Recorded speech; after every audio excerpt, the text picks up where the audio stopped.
سلام سلام، ان شاء الله تكونوا بألف خير وانتم تشوفوا هاد الفيديو. وصفة اليوم هي كيكة بالتفاح كما راكم تشوفوا. الكراميل تجي اكثر من رائعة، ان شاء الله تعجبكم. هنا في المقادير، هنا في بول جبت 2 حبات بيض كبار، كأس سكر، ومبشور حبة قارص. هنا الاخضر، زيت سيترون تاع الاخضر، الليمون الاخضر يجي اكثر من رائع، يجي بنين في هذه الوصفه. ونجيبو كأس غير ربع زيت ورشة تاع ملح ضرورية في كل كيك.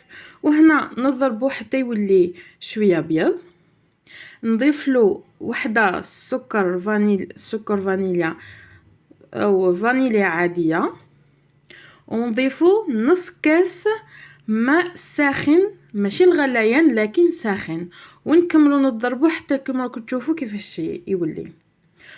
وبعدها هنا نضيفو الفارينة، رانا نغربلو فيها باسكو فيها الحبيبات، وحبة وساشي تاع الخميرة الكيميائية وزن 10 غرامات.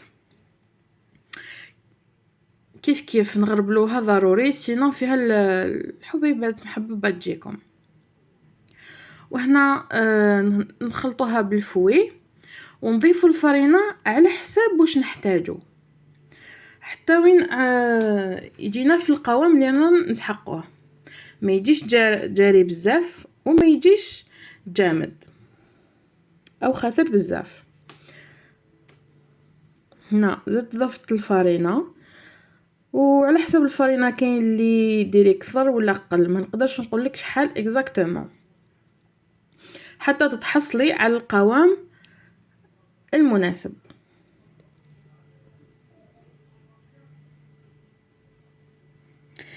اذا هذا هو القوام، لازم يجينا هكذا. كي نديرو كاش خط ما يهبطش فاسيلمون، يبان فوق السطح.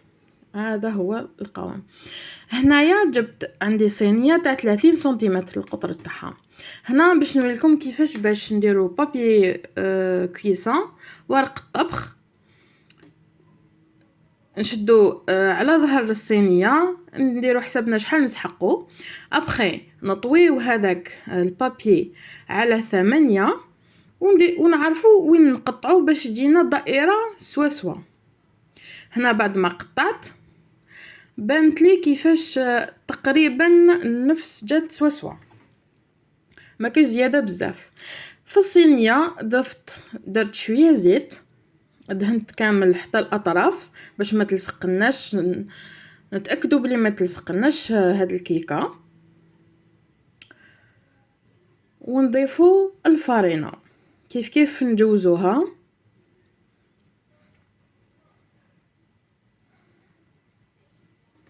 اذا هنا في هذا السطح تاع المول درت الزيت والفارينه باش ما تلصقش، ومن بعد درت البابي كويسون اللي كنت قطعته قبيله او ورق الزبده. هنا كانوا عندي 2 حبات تفاح، نستفوهم على سطح هذاك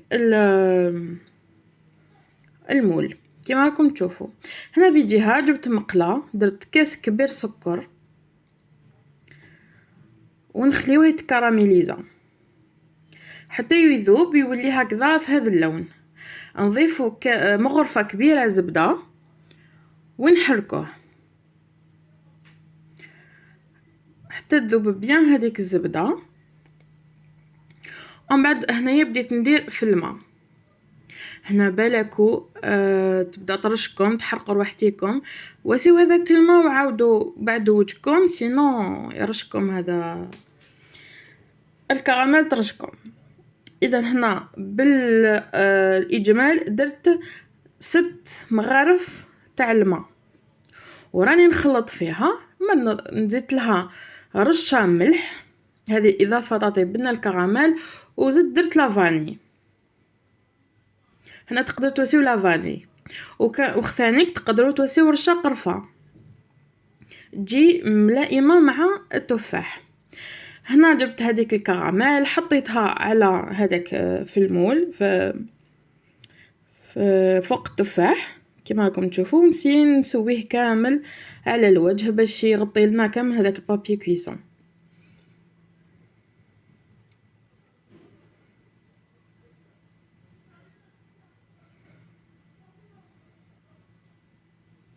ومن نجيبو الخليط تاع الكيك او المسكوتشو تاعنا ونحطوه من الفوق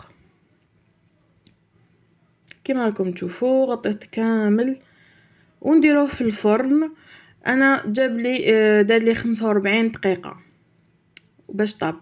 اذا هنا كي طابت قلبتها على سنيوه كما راكم تشوفوا، حاجه ما لصقت في البابي، ورق للطبخ حاجه ما لصقت فيه، وجا داك التفاح مكرمل وما جاتش محروقه، جات بنينه بنينه. وحتى المسكوتشو هذاك نص كاس ما اللي ضفناه ما يخليهش يجي ناشف الكيك تاعنا. وهذه هي، وقسمت قطعه باش نشوفوها كيفاش جات بنينه بنينه بزاف، سورتو اللي يحبوا التفاح. هنا تقدروا توسيو انانا كفكره كيف تقدر تجي. وهذه هي، ان شاء الله تكون عجبتكم لا فيديو. ما تنسوش ديروا جيم اذا عجبتكم، وشكرا.